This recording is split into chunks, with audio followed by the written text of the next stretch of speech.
ओम शांति। 11 अगस्त 2025 के ईश्वरीय महावाक्य हैं। पहले सुनते हैं मुरली के मुख्य पॉइंट्स। बाबा ने कहा, तुम ईश्वरीय विश्वविद्यालय के स्टूडेंट हो। यह पढ़ाई तुम्हें मनुष्य से देवता बना रही है। पवित्रता सबसे ऊंच गुण है, यही देवी जीवन की नींव है। काम विकार से बचना ही असली जीत है। हर कर्म इंद्रियों को पावन बनाओ, न बुरा सुनो, न देखो, न करो। फिर बाबा ने कहा, तो सुदर्शन चक्रधारी बनो, अपने 84 जन्मों की याद में रहो। इससे पुराना हिसाब किताब खत्म होता है। लास्ट में बाबा ने कहा, मैं आत्मा हूँ, यह स्मृति बार बार रखो, तभी बाबा की याद टिकेगी, योग मजबूत होगा। और अब सुनते हैं महावाक्यों को विस्तार से। मुरली का सार। मीठे बच्चे, तुम्हें पढ़ाई से अपनी कर्मातीत अवस्था बनानी है, साथ साथ पतित से पावन बनाने का रास्ता भी बताना है। रूहानी सर्विस करनी है। प्रश्न, कौन सा मंत्र याद रखो तो पाप कर्मों से बच जाएंगे? उत्तर, बाप ने मंत्र दिया है, hear no evil, see no evil. यही मंत्र याद रखो। तुम्हें अपने कर्मेंद्रियों से कोई पाप नहीं करना है। कलयुग में सबसे पाप कर्म ही होते हैं, इसलिए बाबा यह युक्ति बताते हैं। पवित्रता का गुण धारण करो, यही नंबर 1 गुण है। ओम शांति। बच्चे किसके सामने बैठे हैं? बुद्धि में जरूर चलता होगा कि हम पतित पावन सर्व के सद्गति दाता अपने बेहद के बाप के सामने बैठे हैं। भल ब्रह्मा के तन में है तो भी याद उनको करना है। मनुष्य कोई सर्व की सद्गति नहीं कर सकते। मनुष्य को पतित पावन नहीं कहा जाता। बच्चों को अपने को आत्मा समझना पड़े। हम सब आत्माओं का बाप वह है। वह बाप हमको स्वर्ग का मालिक बना रहे हैं। यह बच्चों को जानना चाहिए और फिर खुशी भी होनी चाहिए। यह भी बच्चे जानते हैं कि हम नरकवासी से स्वर्गवासी बन रहे हैं। बहुत सहज रास्ता मिल रहा है। सिर्फ याद करना है और अपने में दैवी गुण धारण करने हैं। अपनी जांच रखनी है। नारद का मिसाल भी है। यह सब दृष्टांत ज्ञान के सागर बाप ने ही दिए हैं। जो भी सन्यासी आदि दृष्टांत देते हैं वह सब बाप के दिए हुए हैं। भक्ति मार्ग में सिर्फ गाते रहते हैं।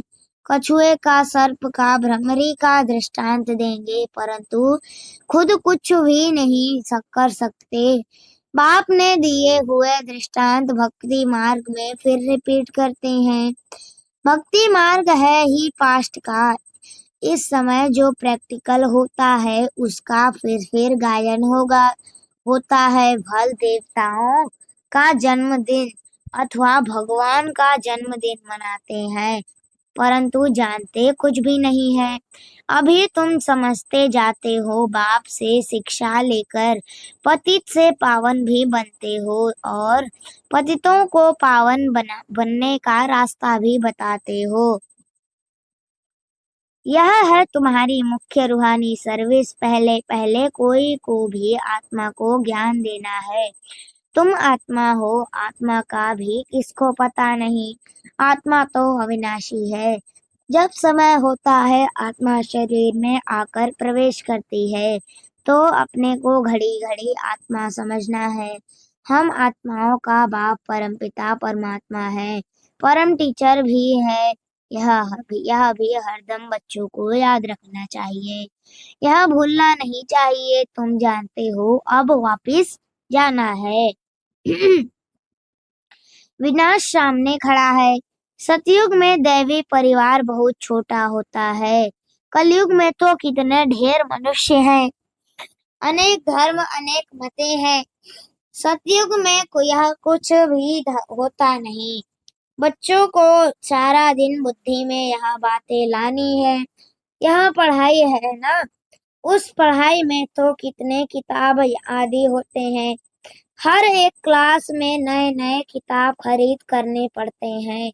यहाँ तो कोई भी किताब व शास्त्रों आदि की बात नहीं। इसमें तो एक ही बात, एक ही पढ़ाई है। यहाँ जब ब्रिटिश गवर्नमेंट थी, राजाओं का राज्य था, तो स्टैम्प में भी राजा रानी के सिवाय और कोई का फोटो नहीं डालते थे। आजकल तो देखो भक्त आदि जो भी होकर गए हैं उनकी भी स्टैम्प बनाते रहते हैं। इन लक्ष्मी नारायण का राज्य होगा तो चित्र भी एक ही महाराजा महारानी का होगा। ऐसे नहीं जो पास्ट देवताएं होकर गए हैं उनके चित्र मिट गए हैं। नहीं, पुराने देवताओं का चित्र बहुत दिल से लेते हैं, क्योंकि शिव बाबा के बाद नेक्स्ट है देवताएं। यह सब बातें तुम बच्चे धारण कर रहे हो औरों को रास्ता बताने। यह है बिल्कुल नई पढ़ाई। तुमने ही यह सुनी थी और पद पाया था और कोई नहीं जानते। तुमको राजयोग परमपिता परमात्मा सिखला रही हैं। महाभारत लड़ाई भी मशहूर है। क्या होगा है सो तो आगे चल देखेंगे।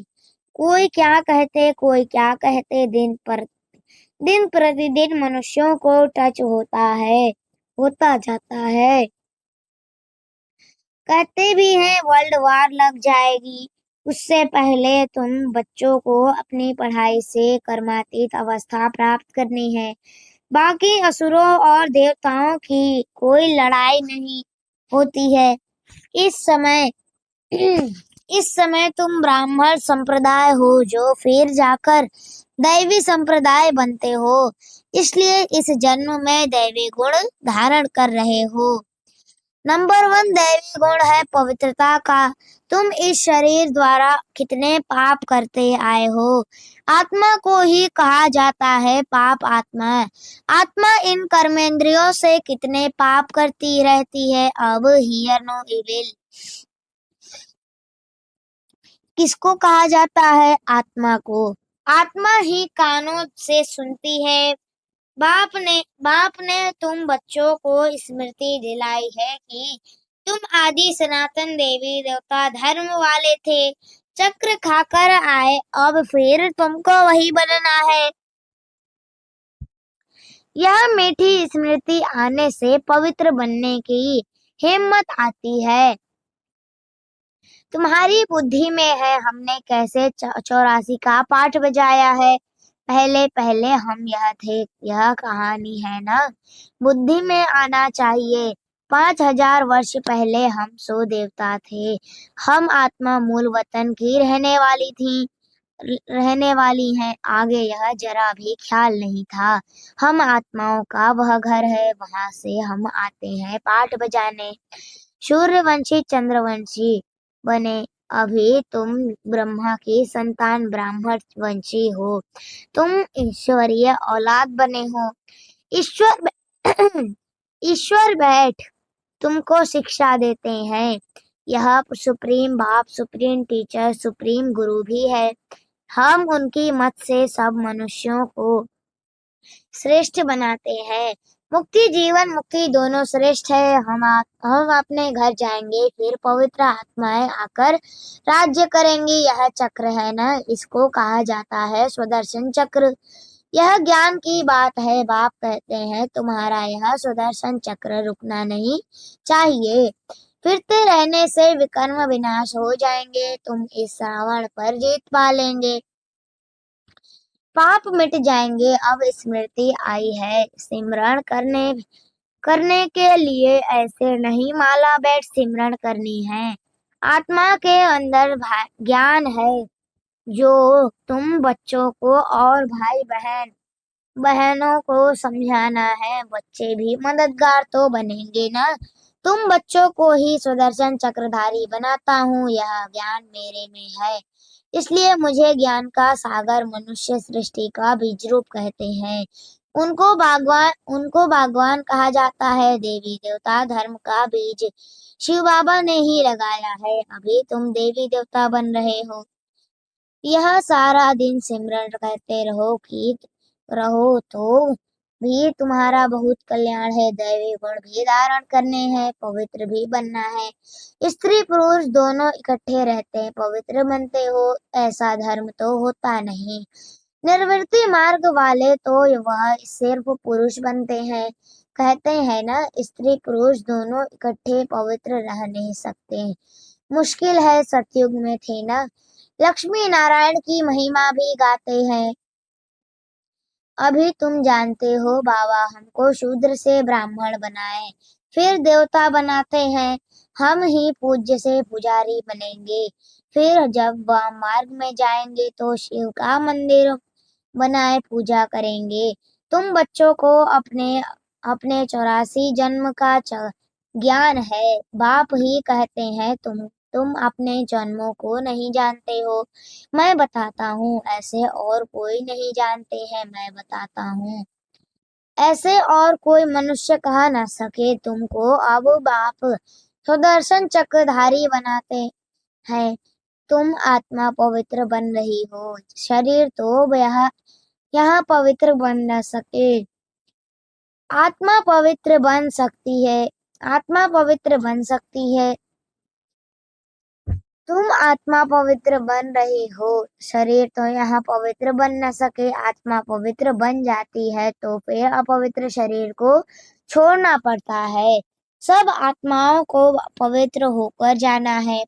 पवित्र दुनिया अब स्थापन हो रही है, बाकी सब स्वीट होम में चले जाएंगे।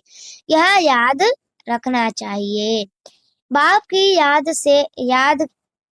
की याद के साथ साथ घर की भी याद जरूर चाहिए, क्योंकि अब वापस घर जाना है। घर में ही बाप को याद करना है। भल तुम जानते हो बाबा इस तन में आकर हमको सुना रहे हैं, परंतु बुद्धि परमधाम स्वीट होम से टूटनी नहीं चाहिए। टीचर घर छोड़कर आते हैं तुमको पढ़ाने, पढ़ाकर फिर बहुत दूर चले जाते हैं। सेकंड में कहाँ भी जा सकते हैं। आत्मा कितनी छोटी बिंदी है। वंडर खाना चाहिए। बाप ने आत्मा का भी ज्ञान दिया है। यह भी तुम जानते हो ज्ञान। यह भी तुम जानते हो स्वर्ग में कोई गंदी चीज नहीं होती। गंदी चीज होती नहीं। जिसमें हाथ पांव अथवा कपड़े आदि मैले हों। देवताओं की कैसी सुंदर पहरवाइश है, कितने फर्स्ट क्लास कपड़े होंगे। धोने की भी दरकार नहीं। इनको देखकर कितनी खुशी होनी चाहिए। आत्मा जानती है भविष्य 21 जन्म हम यह बनेंगे, बस देखते रहना चाहिए। यह चित्र सबके पास होना चाहिए। इसमें बड़ी खुशी चाहिए हमको। बाबा यह बनाते हैं, ऐसे बाबा के हम बच्चे फिर रोते क्यों हैं। हमको कोई फिक्र थोड़े ही होना चाहिए। देवताओं के मंदिर में जाकर महिमा गाते हैं। सर्वगुण संपन्न अच्युतम केशवम कितने नाम बोलते जाते हैं। यह सब शास्त्रों में लिखा हुआ है। जो याद करते हैं शास्त्रों में किसने लिखा, व्यास ने, या कोई नए नए भी बनाते रहते हैं। ग्रंथ आगे बहुत छोटा था, हाथ से लिखा हुआ, अभी तो कितना बड़ा बना दिया है। जरूर एडिशन किया होगा। अब गुरु नानक तो आते ही हैं धर्म की स्थापना करने। ज्ञान देने वाला तो एक ही है। क्राइस्ट भी आते हैं सिर्फ धर्म की स्थापना करने के लिए।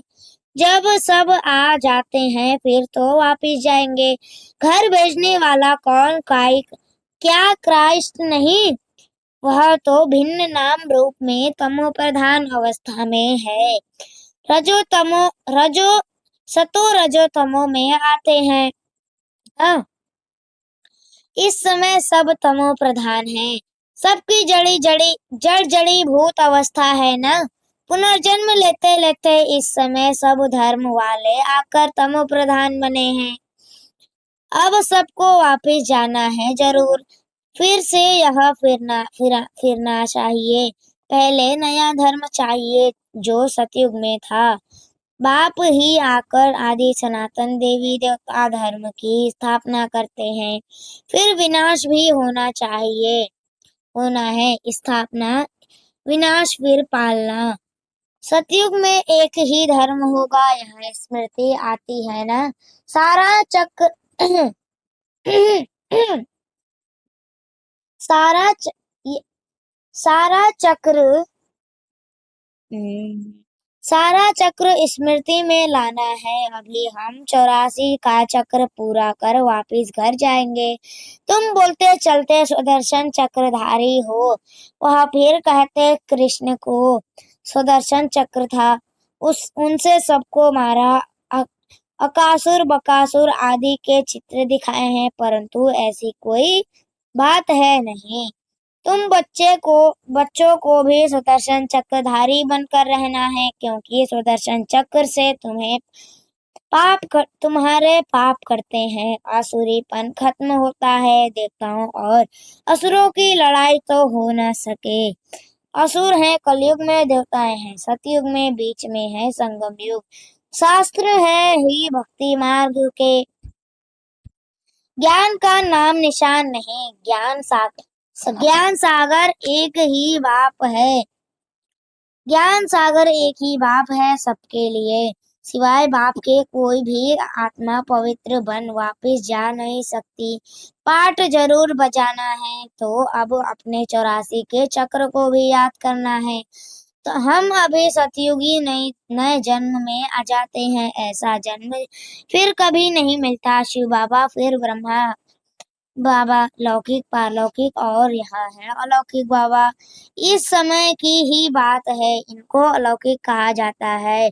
तुम बच्चे उस शिव बाबा को सिमरण करते हो, ब्रह्मा को नहीं। भल ब्रह्मा के मंदिर भी जाकर पूजा करते हैं, वह भी तब पूछते हैं जब सूक्ष्म वतन में संपूर्ण अव्यक्त मूर्त है। यह शरीरधारी पूजा के लायक नहीं है, यह तो मनुष्य है न। मनुष्य की पूजा नहीं होती। ब्रह्मा को दाढ़ी दिखाते हैं तो मालूम पड़े यह यहाँ है का है। देवताओं की को दाढ़ी होती नहीं। यह सब बातें बच्चों को समझा दी है। तुम्हारा नाम बाला है, इसलिए तुम्हारा मंदिर भी बना हुआ है। सोमनाथ का मंदिर कितना ऊंचा है। सोमरस पिलाया फिर क्या हुआ। फिर यहाँ भी दिलवाड़ा मंदिर देखो। मंदिर हूबहू यादगार बना हुआ है। नीचे तुम तपस्या कर रहे हो, ऊपर में है स्वर्ग। मनुष्य समझते हैं स्वर्ग कहाँ ऊपर में है। मंदिर में भी नीचे स्वर्ग कैसे बनाए, तो ऊपर छत में बना दिया है। बनाने वाले कोई समझते नहीं है, बड़े बड़े करोड़पति हैं, उन्हों को यह समझाना है। तुमको अभी ज्ञान मिला है तो तुम बहुतों को दे सकते हो। अच्छा, मीठे मीठे सिकंदे बच्चों प्रति माता पिता बाप दादा का याद प्यार और गुड मॉर्निंग। रूहानी बाप की रूहानी बच्चों को नमस्ते। हम रूहानी बच्चों की रूहानी माता पिता बाप दादा को याद प्यार और गुड मॉर्निंग। नमस्ते नमस्ते नमस्ते। शुक्रिया बाबा, शुक्रिया। धारणा के लिए मुख्य सार। पहली पॉइंट, अंदर से आसुरी पने को समाप्त करने के लिए चलते फिरते सुदर्शन चक्रधारी होकर रहना है। सारा चक्र स्मृति में लाना है। दूसरा पॉइंट, पाप की याद के साथ साथ बुद्धि परम धाम घर में भी लगी रहे। बाप ने जो स्मृतियां दिलाई हैं उनका सिमरण कर अपना कल्याण करना है। वो है वरदान, सर्वगुण संपन्न बनने के साथ साथ किसी एक विशेषता में विशेष प्रभावशाली भव। सर्वगुण संपन्न बनने के साथ साथ किसी एक विशेषता में विशेष प्रभावशाली भव। विस्तार, जैसे डॉक्टर्स जनरल बीमारियों की नॉलेज तो रखते ही हैं, लेकिन साथ साथ किसी बात की विशेष नॉलेज की नौमी ग्रामी हो जाते हैं। ऐसे आप बच्चों को सर्वगुण संपन्न तो बनना ही है, फिर एक विशेषता को विशेष रूप से अनुभव में लाते, सेवा में लाते, आगे बढ़ते चलो। जैसे सरस्वती को विद्या की देवी, लक्ष्मी को धन की देवी कहकर पूजते हैं, ऐसे अपने को सर्वगुण शक्तियां होते भी एक विशेषता में विशेष रिसर्च कर स्वयं को प्रभावशाली बनाओ। स्लोगन: विकारों रूपी सांपों को सहयोग की सैया बना दो तो सदा निश्चिंत रहेंगे। विकारों रूपी सांपों को सहयोगी की सैया बना दो तो सदा निश्चिंत रहेंगे। अव्यक्त इशारे: सहयोगी बनना है तो परमात्मा प्यार के अनुभवी बनो। जब मन ही बाप का है तो फिर मन कैसे लगाएं, प्यार कैसे करें, यह प्रश्न ही नहीं उठ सकता, क्योंकि सदा लवलीन रहते हैं। प्यार स्वरूप मास्टर प्यार के सागर बन गए तो प्यार करना नहीं पड़ता, प्यार का स्वरूप हो गए। जितना जितना ज्ञान सूर्य की किरणें व प्रकाश बढ़ता है, उतना ही ज्यादा प्यार की लहरें उछलती हैं। अच्छा, ओम शांति।